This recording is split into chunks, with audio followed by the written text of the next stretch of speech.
Okay, so ready to dive into this whole nuclear warfare thing. I've been kind of, fascinated by it Yeah, lately. it's one of those topics, right? Always there, always heavy. Exactly. And we're using that Wikipedia article, nuclear warfare, as a starting point, which, I mean, it's dense. That's a lot, yeah. Yeah. Where do you even begin, right?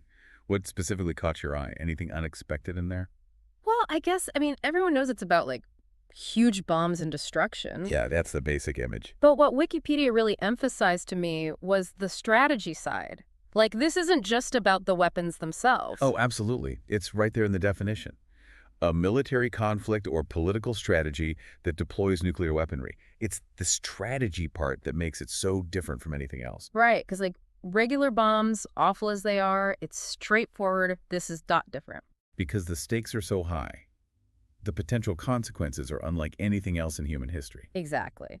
Which brings us to, I guess, the two things you have to talk about, Hiroshima and Nagasaki. Right, the elephants in the room. The only two instances where these weapons have actually been used in war.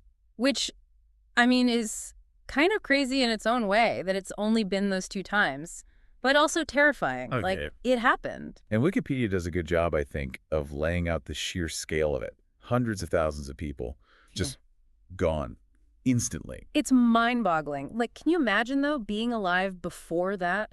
Before we knew such power was possible? It must have been a whole different world to think about the shift in understanding after those bombs fell. It's chilling. Totally. And then it's not even over, right? Like, the long-term impacts. You were looking into that, right? Yeah, and this is where it gets even more, I don't know, real. Wikipedia talks about the fallout, the radiation. Right, because it's not just the explosion. No, not at all. They mentioned the black rain in Hiroshima.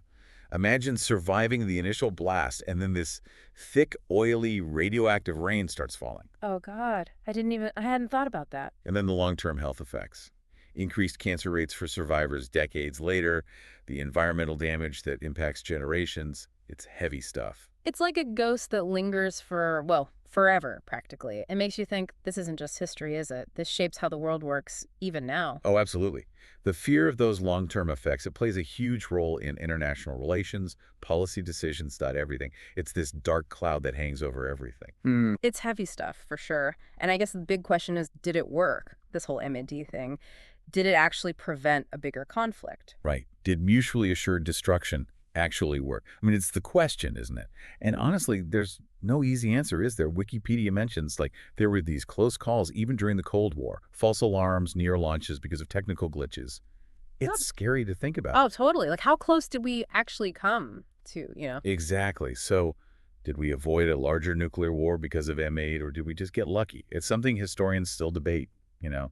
It makes you think. And it's not like that debate is over, right? Like, the Cold War is history, but the threat of nuclear war, it's still there, right? It hasn't gone anywhere. If anything, it's evolved. Okay. Wikipedia even talks about that, these modern day concerns, like terrorism, for one. Oh, right, because that's a whole different ballgame. Totally. The idea of, like, a terrorist group getting a nuclear weapon. Yeah. It's terrifying because the whole logic of deterrence, MAD, kind of falls apart. Because you can't really retaliate against a shadowy organization or whatever. Exactly. Who do you target? Yeah. Where's the deterrent? Yeah. It gets very messy, very fast. And then there's regional conflicts, too. Those seem like they could escalate really quickly, especially with more countries having these weapons now. Oh, right. Like, it's not just the U.S. and Russia anymore. So many more players. Exactly. The potential for miscalculation, for Yeah. things spiraling out of control, it's a real worry. And then there's always that risk that's always in the back of everyone's minds. Accidental launch. Oh, yeah, that old chestnut. The system malfunctions, someone makes a mistake, dup, boom. Right. No matter how sophisticated your technology is, you can't completely eliminate human error or No. technical glitches, right? It's kind of a grim picture, isn't it?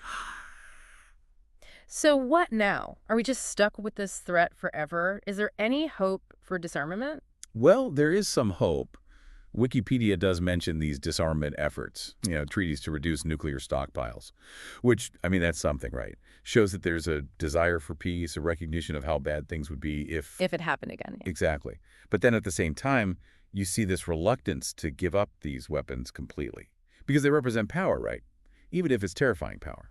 It's such a weird paradox. Everyone seems to agree that nuclear war is bad, like really bad, but no one wants to be the first one to give up their big stick. Exactly. And it makes you wonder, like, Is there really any such thing as winning a nuclear war?